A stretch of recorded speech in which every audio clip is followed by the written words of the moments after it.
কালীঘাট তৃণমূলে এবার কি আরো বড় ভাঙন? চন্দ্রিমা ফেরহাদ অরূপের পর এবার কি বিদ্রোহী শিবিরের নাম লেখাচ্ছেন মমতা বন্দ্যোপাধ্যায়ের প্রিয় কেষ্ট?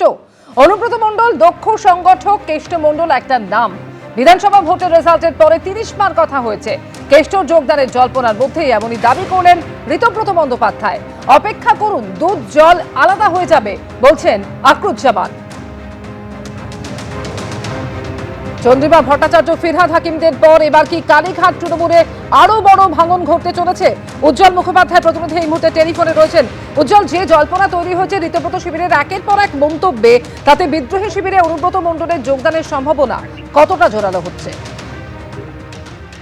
দেখো, সেটা হচ্ছে যে গতকাল পর্যন্ত রাজনৈতিক মহলে যে গুঞ্জন ছিল তা হচ্ছে অনুব্রত মণ্ডল তিনি আজকে ঋতব্রত বন্দ্যোপাধ্যায়দের যে বৈঠক সেখানে তিনি যোগ দেবেন এবং একই সঙ্গে বীরভূমে যারা তৃণমূল কংগ্রেসের নেতৃত্ব রয়েছেন অথবা অনুব্রত মণ্ডলের অনুগামী হিসাবে যারা পরিচিত তাদের অধিকাংশই কিন্তু ইতিমধ্যেই ঋতব্রত বন্দ্যোপাধ্যায়দের এই শিবিরে যোগ দিয়েছেন।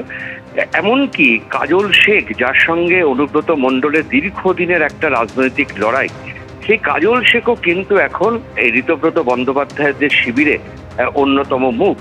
কিন্তু মনে করা হচ্ছে যে আজ অনুব্রত মণ্ডল তিনি বৈঠকে আসবেন এবং আনুষ্ঠানিকভাবে ঋতব্রত বন্দ্যোপাধ্যায়দের সঙ্গে তিনি রাজনৈতিক কাজ করবেন এমনটাই ঘোষণা করা হতে পারে। তবে গতকাল রাত থেকে যে খবর আমরা পাচ্ছি তা হচ্ছে তিনি নিজে অসুস্থ, প্রচণ্ড জ্বর, ফলে এই অবস্থায় তিনি আজকে যোগ দিতে পারবেন কিনা সেটা নিয়ে কিন্তু একটা জল্পনা তৈরি হয়েছে। তবে এটা কিন্তু একেবারে স্পষ্ট যে অনুব্রত মণ্ডলের ঋতব্রত বন্দ্যোপাধ্যায় শিবিরে যোগ দেওয়া এখন শুধুমাত্র সময়ের অপেক্ষা।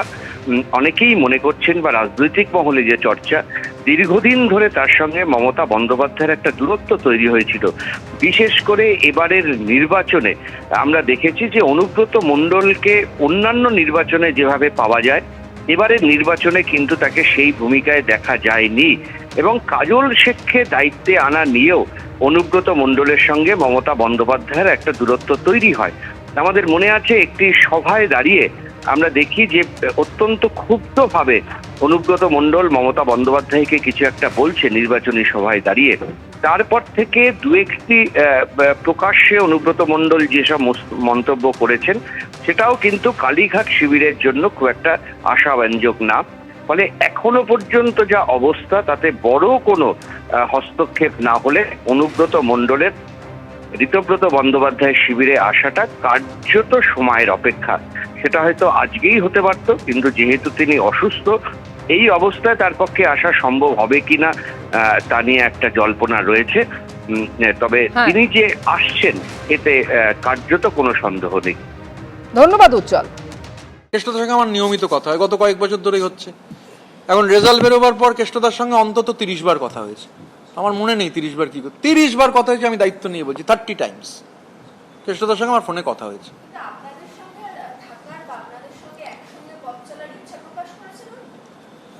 এই নিয়ে আমার সঙ্গে কেষ্টদার কোনো কথা হয়নি। কেষ্টদার সঙ্গে আমার সম্পর্কটা ব্যক্তিগত। কেষ্টদা একজন দক্ষ সংগঠক, কেষ্টদাকে আমি নেতা মানি। তো কেষ্টমণ্ডল একটা নাম, তো স্বাভাবিকভাবে কেষ্টদার সঙ্গে পার্সোনালি কি কথা বলেছি I can't share it with the media. আপনারা অপেক্ষা করুন না কেন, আগামীকাল দুধে দুধ পানিতে পানি হয়ে যাবে। কালকে দিন পর্যন্ত অপেক্ষা করুন। গত 10 তারিখ বিরোধী দলনেতা ঋতব্রত বন্দ্যোপাধ্যায় ঠিক কি বলেছিলেন আপনারা শুনলেন। অন্যদিকে সম্মান পেলে দল করব, সম্মান না পেলে দল করব না, 12ই জুন মুখ খুলেছিলেন মমতা বন্দ্যোপাধ্যায়ের দীর্ঘদিনের অনুগামী অনুব্রত মণ্ডল। সম্মান পেলে দল করব, সম্মান না পেলে দল করব না। রাজনীতিতে প্রথম এসেছিল তো, তখন ইলামবাজার এলাকাটা খুব একটা ভালো ছিল না। মুকুল্লাই বললো তুই একটু অভিষেককে এগিয়ে যা। হ্যাঁ, আমি কিন্তু মুকুল্লাইয়ের কথায় ওই জায়গাটা রাস্তা ফাস্তা তো গ্রামের রাস্তা বুঝতেই পারছেন, আমি একটু এগিয়ে গিয়েছিলাম। তো ও নেমে আমাকে বলেছিল তুমি রাজনীতির কী বোঝো? ওকে দেখে তো আমি রাজনীতি করি না, আমি তো মমতা ব্যানার্জিকে দেখে রাজনীতি করি। আইপ্যাক তো দলটাকে শেষ করলো, দুনিয়ার জায়গা থেকে টাকা তুলে নিয়ে গেল আর আলফাল দলের লোকগুলোকে বসিয়ে দিয়ে গেল। তারা দলের ভাবমূর্তি নষ্ট করলো, টাকা পয়সা তুললো, সব কিছুই করলো। 100 পেরোবে না, শতাব্দী রায়ের সঙ্গে কথা হয়ে গেছিলো, ভোটের আগে বলে দিয়েছিলাম। ও বলেছিল হ্যাঁ যেভাবে চলছে 100 পেরোবে না। আইপ্যাক দলের 12টা বাজিয়ে দিয়েছে। মমতা ব্যানার্জি আন্দোলন করে উঠে এসছে, তো মমতা ব্যানার্জি ভুল কাজ করবে কেন? আর এর আগে বিভিন্ন সময় মমতা বন্দ্যোপাধ্যায়ের মুখে শোনা গিয়েছিল অনুব্রত মণ্ডলের প্রশংসা। যতদিন কেষ্ট ফিরে না আসছে লড়াই আরো 3 গুণ বাড়বে। বীরের সম্মান দিয়ে ওকে জেল থেকে বের করে আনবেন, ঠিক আছে? এই মানসিকতায় তৈরি থাকুন। আজকে কেষ্টকে কতদিন ধরে জেলে ভরে রেখে দিয়েছে, কিন্তু মানুষের মন থেকে ওকে দূর করতে পারেনি। আমি তো আস্তে আস্তে দেখছিলাম ম্যাক্সিমাম ইয়াং জেনারেশন ওর কথা বলছে। আমি শিখিয়ে দিইনি, আমি মানুষের রেসপন্সটা দেখছিলাম।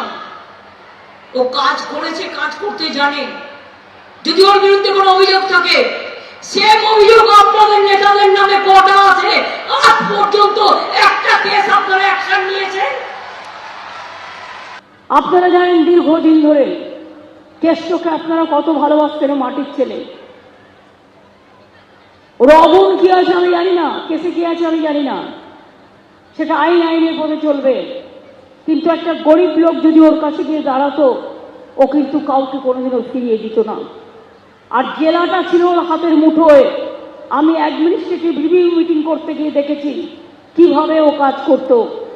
প্রতি ইলেকশনে ওকে নজরবন্দি করে রেখে দিত, যাতে ও ইলেকশনের দিন বেরোতে না পারে। চাদুর বাড়িতেও রেড করলো, যে কোনো কারো বাড়িতে রেড করতে পারে। রেড করেই বলছে হয় বিজেপিকে ভোট দাও, তা নাহলে ইডিতে যাও, হয় বিজেপিকে ভোট দাও, না হলে সিবিআই যাও, হয় বিজেপিকে ভোট দাও, না হলে ইনকাম ট্যাক্স খাও, হয় বিজেপিকে ভোট দাও, না হলে জেলে যাও। জাতীয় কর্মসমিতির পর এবার রাজ্য কমিটি তৈরি করল ঋতব্রত তৃণমূল। দলের রাজ্য সভাপতি করা হলো দক্ষিণ দিনাজপুরের হরিরামপুরের তৃণমূল বিধায়ক বিপ্লব মিত্রকে। কার্যকরী সভাপতি হলেন জাভেদ খান, পদ পেলেন চন্দ্রিমা ভট্টাচার্যের ছেলে সৌরভ বসু। দল দখলের যুদ্ধে নতুন পদক্ষেপ ঋতব্রত তৃণমূলের। ওয়ার্কিং কমিটির পর এবার তৈরি হলো নতুন রাজ্য কমিটি। আরও জোরালো হলো তৃণমূলের অন্দরের লড়াই। ঋতব্রত তৃণমূলের বৈঠকে দলের রাজ্য সভাপতি করা হলো দক্ষিণ দিনাজপুরের হরিরামপুরের তৃণমূল বিধায়ক বিপ্লব মিত্রকে। অর্থাৎ একদিকে যখন কালীঘাট তৃণমূলের রাজ্য সভানেত্রী মমতা বন্দ্যোপাধ্যায়, তখন উল্টো দিকে ঋতব্রত তৃণমূলের রাজ্য সভাপতি বিপ্লব মিত্র। অত্যন্ত তাৎপর্যপূর্ণভাবে ঋতব্রত তৃণমূলের কার্যকরী সভাপতি করা হয়েছে জাভেদ খানকে। তৃণমূল যুব কংগ্রেসের সভাপতি মনোনীত হয়েছেন দেগঙ্গার বিধায়ক আনিসুর রহমান বিদেশ। কার্যকরী সভাপতি হয়েছেন সদ্য কালীঘাট তৃণমূল ছাড়া চন্দ্রিমা ভট্টাচার্য ছেলে সৌরভ বসু। মহিলা তৃণমূল কংগ্রেসের সভানেত্রী হয়েছেন সাবিনা ইয়াসমিন। কার্যকরী সভানেত্রী শিউলি সাহা। পার্টির রাজ্যের সভাপতি শ্রী বিপ্লব মিত্র, কার্যকরী সভাপতি শ্রী জাভেদ আহমেদ খান, তৃণমূল যুব কংগ্রেসের রাজ্যের সভাপতি শ্রী আনিসুর রহমান বিদেশ, কার্যকরী সভাপতি শ্রী সৌরভ বসু, মহিলা তৃণমূল কংগ্রেসের রাজ্যের সভানেত্রী শ্রীমতী সাবিনা ইয়াসমিন, কার্যকরী সভানেত্রী শ্রীমতী শিউলি সাহা। অন্য লোকের নির্দেশে পুতুল নাচে, সুতো বাঁধা পুতুলের মতো নাচছে। ফলে এদের এইসব কমিটির সঙ্গে তৃণমূল কংগ্রেসের লড়াই, তৃণমূল কংগ্রেসের আত্মত্যাগ, তৃণমূল কংগ্রেসের দীর্ঘ সংগ্রাম, এগুলোর কোনো সম্পর্ক নেই। কে আসল তা নিয়ে ইতিমধ্যেই দুই শিবিরের যুদ্ধের জল গড়িয়েছে নির্বাচন কমিশন অবধি। তার মধ্যেই কমিটি বনাম কমিটি তৈরির লড়াই চলছে। এদিকে এবার ধর্মতলায় 21শে জুলাই পালনের অনুমতি পায়নি ঋতব্রত তৃণমূল বা কালীঘাট তৃণমূল। সূত্রে খবর, গান্ধী মূর্তির পাদদেশে 21শে জুলাই পালন করবে ঋতব্রত তৃণমূল। লিখিত ফর্মালি এখনো অনুমতি পাইনি, তবে আমরা অনুমতি চেয়েছি। আমরা আশা করছি যে আমরা ওখানে পারমিশন পাবো, এবং আমরা গান্ধী পারমিশন পেলে অবশ্যই মেয়র রোডে গান্ধী মূর্তির পাদদেশেই 21শে জুলাইয়ের শহীদ সমাবেশ হবে। কংগ্রেস 21শে জুলাই পালন করবে শহীদ মিনারে। উজ্জ্বল মুখোপাধ্যায়, আশাবুল হোসেন, এবিপি আনন্দ। তৃণমূলের সদ্য পদত্যাগী 3 সাংসদ নাম লেখালেন বিজেপিতে।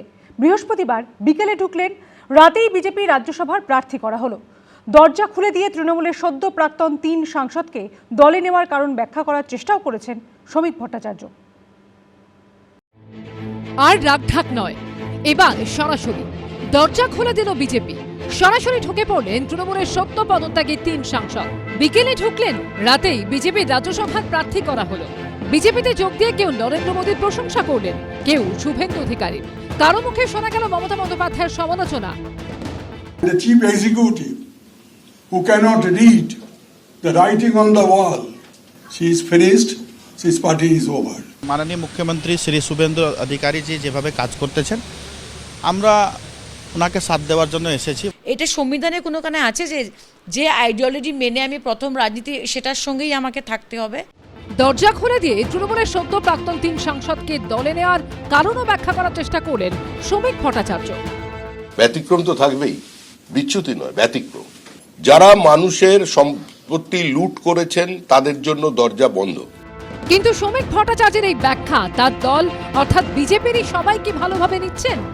আমাদের রাজ্য সভাপতি কিছুদিন আগেই বলেছিলেন যে তৃণমূলের জন্য বিজেপির দরজা বন্ধ, কিন্তু এমন হঠাৎ কি ঘটনা ঘটে গেল যে তৃণমূলের 3 জন রাজ্যসভার সাংসদ যারা পদত্যাগ করে আবার বিজেপিতে জয়েন করে দুপুরবেলা তারা জয়েন করলেন আর বিকালবেলা তারা রাজ্যসভার টিকিট পেয়ে যাচ্ছেন। যে তৃণমূল ক্ষমতা থাকাকালীন দল ভাঙানোর পটু ছিল, এখন তারাই দল বদলকে কটাক্ষ করছে। বিজেপি এবং এই 3 জন সাংসদ কোনো রকম নীতি নৈতিকতা মেনে চলেন না, এটা মানুষের কাছে পরিষ্কার।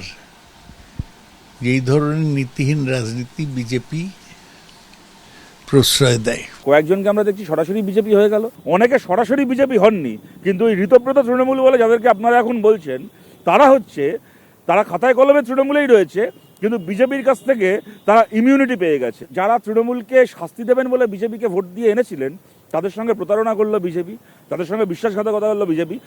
পশ্চিমবঙ্গ বিধানসভায় বিজেপির যে বিপুল শক্তি, তাতে 3 জনেরই রাজ্যসভায় নির্বাচিত হওয়া নিশ্চিত। কৃষ্ণেন্দু অধিকারী, আশাবুল হোসেন ও সৌমিত্র রায়ের রিপোর্ট, এবিপি আনন্দ। কদিন আগেও বিজেপির প্রাক্তন রাজ্য সভাপতি, যাকে পাচারকারী বলতেন, বৃহস্পতিবার তাকেই গুণীজন বলে দলে নিয়েছেন বিজেপির বর্তমান রাজ্য সভাপতি। প্রকাশচিক বড়াইকের বিজেপিতে যোগদান ঘিরে এখন বিতর্ক তুঙ্গে। অনেকেই মনে করিয়ে দিচ্ছেন কিছুদিন আগেও কি ভাষায় তাকে আক্রমণ করতেন সুকান্ত মজুমদার, মনোজ টিক্কারা। এই প্রকাশচিক বড়াই ঘোগ এর কাজই হচ্ছে ভাইপোর হয়ে গরু পাচার করা। প্রকাশচিক বড়াই ঘোগ সবাই তদন্ত হবে, জেলে যাবে তারা। এরা প্রত্যেকেই গুণীজন, বিদগ্ধ মানুষ। দল এক, সুর অনেক। কদিন আগেও যে ছিল চোখের বালি, এখন সেই চোখের মণি। কদিন আগেও প্রকাশ্য মঞ্চ থেকে যাকে পাচারকারী বলা হতো, এখন তাকেই গুণীজন বলে উত্তরীয় পড়ানো হচ্ছে। রাজ্যে পরিবর্তনের পর ক্ষমতায় এসেছে বিজেপি। তৃণমূল নেতাদের একাংশকে নিয়ে কি তাদের চিন্তা ভাবনারও পরিবর্তন হয়েছে? বৃহস্পতিবার দুপুরে তৃণমূলের সদ্য পদত্যাগে 3 রাজ্যসভার সাংসদকে দলে নেয় বিজেপি, আর রাতেই তাদের রাজ্যসভায় প্রার্থী করে দেওয়া হয়। এর মধ্যে একজন প্রকাশচিক বড়াই।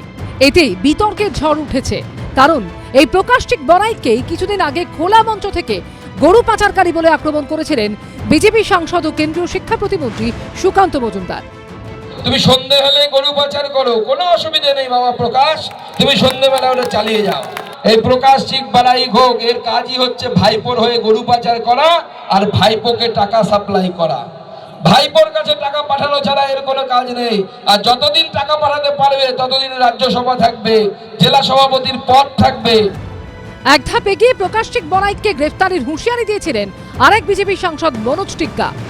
সব জায়গাতে অ্যারেস্ট হচ্ছে, তো আলিপুরদুয়ারে যারা আছেন আমি নাম ধরে বলে দিতে পারি, সেটা প্রকাশচিক বড়াই হোক, চেয়ারম্যান হোক, যেই হোক, যারা দুর্নীতিবাজ আছেন তাদের সময় আসলে কিংবা মোনা হোক, সময় আসলে সবাই তদন্ত হবে, জেলে যাবে তারা। বিজেপির প্রাক্তন রাজ্য সভাপতি, যাকে গরু পাচারকারী বলেছিলেন, বৃহস্পতিবার বর্তমান রাজ্য সভাপতি তার গলায় উত্তরীয় পরিয়ে দিলেন। এরা প্রত্যেকেই গুণীজন, বিদগ্ধ মানুষ। এদের নামের আগে পদত্যাগী, দলত্যাগী বা তৃণমূলী এই শব্দগুলো ব্যবহার করবেন না। এই মুহূর্তে সুখেন্দু শেখর রায়, সুস্মিতা দেব, প্রকাশচিক বড়াইকের একমাত্র পরিচয় তারা বিজেপি কর্মী। রাজ্যে পরিবর্তনের পর বিজেপির এই পরিবর্তনই এখন যাবতীয় আলোচনার কেন্দ্রে। এবিপি আনন্দ। তৃণমূলের 3 পদত্যাগী সাংসদকে রাজ্যসভার প্রার্থী করেছে বিজেপি। এর আগে আরও একাধিক রাজ্যে বিজেপি ঠিক এই কৌশলই নিয়েছে। এভাবেই তারা 2/3 টার্গেট ছুঁতে চাইছেন বলে মনে করছেন পর্যবেক্ষকরা। ঘর একই থাকবে, সেই রাজ্যসভা। ঘরের 3টে মুখও একই থাকবে, শুধু বদলে যাবে বেঞ্চটা। কিছুদিন আগে অবধি যারা ছিলেন তৃণমূলের এবার তাঁরাই হবেন বিজেপির। বৃহস্পতিবার বিকেলে সুখেন্দু শেখর রায়, সুস্মিতা দেব ও প্রকাশটিক বড়াইক বিজেপিতে যোগ দেন। রাতেই রাজ্যসভার প্রার্থী হিসেবে তাঁদের 3 জনের নাম ঘোষণা করে বিজেপি। বিধায়ক সংখ্যার বিচারে রাজ্যসভার এই 3টি আসনে বিজেপি প্রার্থীদের জয় নিশ্চিত। আমি যেটা আগেও বলেছি, এখনো বলছি, যাহাই বিজেপি তাহাই তৃণমূল, যাহা তৃণমূল তাহাই বিজেপি। যারা বিজেপির এইসব লোকেদের বিরুদ্ধে আওয়াজ তুলে এতদিন কষ্ট করে বিজেপি করেছেন, মার খেয়েছেন, সেই মানুষগুলোকে জিজ্ঞেস করুন যে তাদের কেমন লাগছে। এই 3 জনের পদত্যাগের ফলে রাজ্যসভায় তৃণমূলের সাংসদ সংখ্যা ইতিমধ্যেই কমে হয়েছে 10। এবার তাঁরা পদ্ম প্রতীকে জিতলে পশ্চিমবঙ্গ থেকে রাজ্যসভায় বিজেপির সংখ্যা বেড়ে হবে 6। অর্থাৎ রাজ্যসভায় 2/3 সংখ্যাগরিষ্ঠতার অর্জনের আরও কাছাকাছি পৌঁছে যাবে বিজেপি। শুধু পশ্চিমবঙ্গ নয়, এর আগে আরও একাধিক রাজ্যে বিজেপি ঠিক এই কৌশলই নিয়েছে। 2019 সালে সমাজবাদী পার্টির 3 সাংসদ রাজ্যসভা থেকে পদত্যাগ করে বিজেপিতে যোগ দেন। 3 জনের মধ্যে 2 জন সেবারই রাজ্যসভায় জেতেন, আরেকজনকে 2024 সালে রাজ্যসভায় পাঠায় বিজেপি। 2019-এ রাজ্যসভায় কংগ্রেসের চিফ হুইপ ভুবনেশ্বর কলিতা ইস্তফা দিয়ে বিজেপিতে যোগ দেন। এরপর অসম থেকে জিতিয়ে তাঁকে রাজ্যসভায় পাঠায় বিজেপি। সম্প্রতি নবীন পট্টনায়কের বিজেডির রাজ্যসভার সাংসদ দেবাশিস সামন্তরায় পদত্যাগ করেন। এরপর তিনি বিজেপিতে যোগ দেন ও পদ্ম প্রতীকে অসম থেকে রাজ্যসভায় যান। এবছরের 24শে এপ্রিল বিজেপিতে যোগ দেন রাঘব চাড্ডা সহ আম আদমি পার্টির 7 জন রাজ্যসভার সাংসদ। রাজ্যসভায় আম আদমি পার্টির সাংসদ সংখ্যা ছিল 10, তার মধ্যে 7 জন দল ছাড়ায় দলত্যাগ বিরোধী আইন কার্যকর হয়নি। অর্থাৎ বিজেপির কৌশল স্পষ্ট, রাজ্যসভায় বিরোধী শিবিরের সাংসদকে দলে টানো, তারপর নিজেদের প্রতীকে তাঁকেই রাজ্যসভায় পাঠানো। ক্ষমতা মমতা বন্দ্যোপাধ্যায় যতদিন মুখ্যমন্ত্রী ততদিন সব ঠিকঠাক। বিধানসভা ভোটে তৃণমূল ক্ষমতাচ্যুত হওয়ার পর এদের সব বিবেক জাগরণ, ফলে এটা যে একটা মানে ঘড়ি ধরা, ক্যালেন্ডার দেখা, ক্ষমতার সঙ্গে নানা ফ্যাক্টরে যুক্ত কিছু বিষয়, সেটা মানুষ দেখছেন। যারা গতকাল যোগ দিয়ে ফেলেছেন তারপর আর প্রাক্তন তৃণমূল সাংসদ তারা নন, তারা আমাদের দলের কর্মী। আজকে যোগ দেওয়ার পর থেকে আজ তারা হচ্ছেন বিজেপির রাজনৈতিক কর্মী। সুতরাং এরপরে কি হবে তা এই নিয়ে আমরা এখন থেকে কিছু বলতে পারছি না। এর আগে 2/3 আসন না থাকায় মহিলা সংরক্ষণ বিল পাশ করাতে ব্যর্থ হয়েছিল মোদী সরকার। আগামী দিনে এই বিলের পাশাপাশি এক দেশ এক ভোটের মতো বিল পাশ করানো মোদী সরকারের টার্গেট, আর সেজন্য চাই 2/3 সংখ্যাগরিষ্ঠতা। রাজ্যসভায় 2/3 সংখ্যাগরিষ্ঠতার জন্য প্রয়োজনীয় সংখ্যা 163। বর্তমানে রাজ্যসভায় বিজেপি নেতৃত্বাধীন এনডিএর সাংসদ সংখ্যা 145। এই প্রেক্ষাপটে বিরোধী শিবিরে ভাঙন ধরিয়েই কি সেখানে পৌঁছতে চাইছে বিজেপি? এই 3 জনেরই মাত্র আর কয়েক বছর করে, মানে ফুল টার্মের জন্য নয়। এখন তৃণমূল থেকে যারা এর পরে আসবে তাদেরকে কি ফুল টার্মের জন্য দেবে বিজেপি? মানে সেটাও কিন্তু একটা গুরুত্বপূর্ণ বিচার করার জায়গা, যে ফুল টার্মের জন্য হলে এনাদের দিত কিনা। দ্বিতীয় হচ্ছে যে রাজ্য বিজেপির তরফ থেকে কিন্তু তৃণমূলীকরণ করা হবে না, এটা বলা হয়েছিল। ফলে কেন্দ্রীয় বিজেপি নেতৃত্বের চাপের সামনে রাজ্য বিজেপি কি এদের নিতে বাধ্য হলো? এভাবেই কি কাঙ্ক্ষিত লক্ষ্যে পৌঁছে যাবে নরেন্দ্র মোদী, অমিত শাহরা? আশাবুল হোসেন ছিলাম করঞ্চাই ও সৌমিত্র রায়ের রিপোর্ট, এবিপি আনন্দ। এবিপি আনন্দ, এগিয়ে থাকে, এগিয়ে রাখে।